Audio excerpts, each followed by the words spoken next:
177 देशों ने इसको आज तक मनाया है और 25 लाख से अधिक युवा इससे लाभान्वित हुए, उनके जीवन में सही दिशा ली। अगर आज हम बापूजी को सनातन संस्कृति की संत परंपरा से निकालना चाहें तो ये ठीक वैसा ही होगा कि पूरी इमारत धराशायी हो जाए, क्योंकि आज एक एक को टारगेट किया जा रहा है, क्योंकि उनका उद्देश्य एक ही है कि सनातन संस्कृति मिट जाए, जैसे अन्य संस्कृतियां आज अजायब घरों में हैं। तो और हमें इस षड्यंत्र को हर कीमत पर नाकाम करना है और करना है।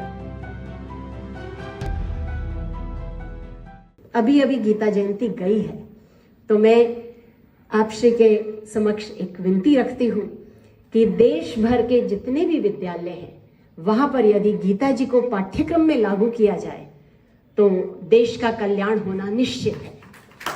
और स्वामी विवेकानंद जी के ठीक 100 वर्षों के बाद हमारे पूज्य सद्गुरुदेव संत श्री आशाराम जी बापू जी वर्ल्ड रिलीजियस पार्लियामेंट में गए थे और उनसे जब पूछा गया था, उन्होंने कहा था कि यदि विश्व के युवाओं को सही दिशा मिल जाए तो विश्व चमकेगा और चमकेगा।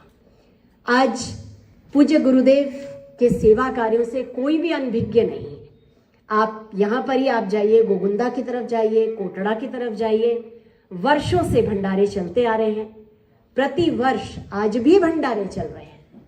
आप देखेंगे वैलेंटाइन डे की कुरीति देश में आई, बच्चों को पाश्चात्य जगत की तरफ आकर्षित करना शुरू किया गया। गुरुदेव ने कहा हम किसी की बात को काटते नहीं, क्योंकि बापूजी शुरू से ही प्राणी मात्र को अपना मानते हैं, प्रत्येक धर्म संप्रदाय को अपना मानते हैं। इसलिए उन्होंने कहा कि हम बस एक बड़ी लकीर खींचे, प्रेम दिवस मनाना है तो हम सच्चा प्रेम दिवस मनाएं, जो कि माता पिता ही सच्चा प्रेम करते हैं। तो मातृ पितृ पूजन दिवस का आरंभ पूज्य गुरुदेव ने किया और साथ ही साथ क्रिसमस डे जैसे मनाया जाता रहा, तो बापूजी ने कहा कि क्यों ना सनातन संस्कृति की तुलसी माँ को पूजा जाए। क्रिसमस ट्री हमको क्या दे रही है?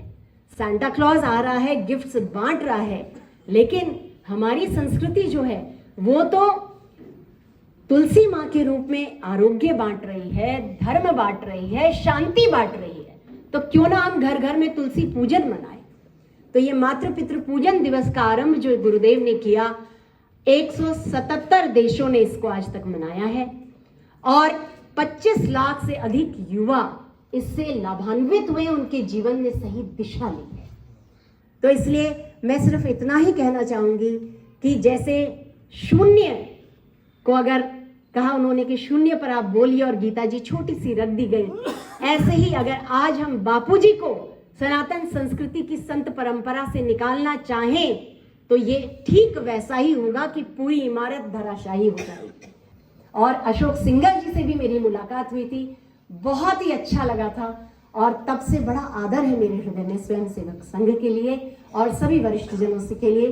तो मैं बस इतना ही कहना चाहूंगी कि हम सनातन संस्कृति से जुड़े, अपनी जड़ों की तरफ लौटे, अपने गुरुओं का आदर करें। पाश्चात्य जगत या कोई भी कितना भी भ्रम क्यों ना फैलाए मीडिया के द्वारा, लेकिन हम अपनी अंतरात्मा को झकझोर करके देखें कि क्या दिया है हमें हमारे संतों ने, क्योंकि आज एक एक को टारगेट किया जा रहा है, क्योंकि उनका उद्देश्य एक ही है कि सनातन संस्कृति मिट जाए, जैसे अन्य संस्कृतियां आज अजायब घरों में हैं। तो और हमें इस षड्यंत्र को हर कीमत पर नाकाम करना है और करना है। और इसलिए हमारे गुरुदेव एक कदम भी आज पीछे हटने को तैयार नहीं है।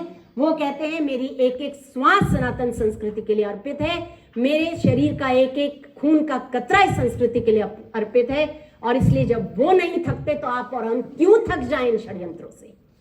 तो मेरा बस आपसे यही प्रार्थना है कि हम सब मिलकर के एक मुट्ठी बन करके सनातन की परचम को विश्व भर में लहराएं, क्योंकि बापूजी हैं जिन्होंने ये नारा दिया था कि भारत विश्व गुरु के पद पर आसीन होगा और होगा। धन्यवाद।